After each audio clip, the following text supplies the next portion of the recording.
Voilà, ben voilà ce bel arbre. Hein. Ouais. Un hêtre, plus de 30 mètres de hauteur. 30 mètres, desquels 450 ans nous contemplent.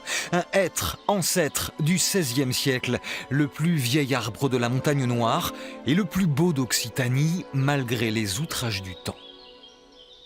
On va aller le voir.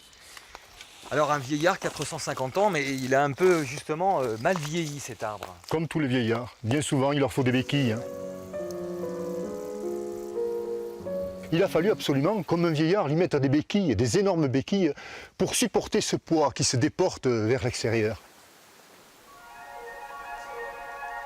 Notre hêtre a poussé au beau milieu d'un cimetière. Les racines de l'arbre se sont ainsi profondément et librement dispersées sans aucune entrave, ce qui expliquerait sa longévité. Ces vestiges à nos pieds, ce sont les restes du cimetière. Tout à fait, c'est les restes du mur qui entourait le cimetière. Il faut dire qu'à l'époque, le mur devait être à peu près à cette hauteur. Il y a encore des corps sous nos pieds? Ah, il y a les corps derrière, c'est rempli de corps, bien entendu, c'est un vrai cimetière. De la mort à la vie, car ici, une légende prétendait que le hêtre agissait sur la fécondité. Lorsqu'on était en période de grossesse, on venait frotter son ventre contre l'écorce de l'arbre. Là, on était sûr qu'on avait un enfant superbe.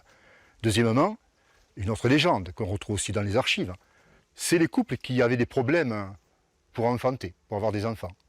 Eh bien, il fallait, je vais passer sur les détails, il fallait faire le bébé sous l'arbre.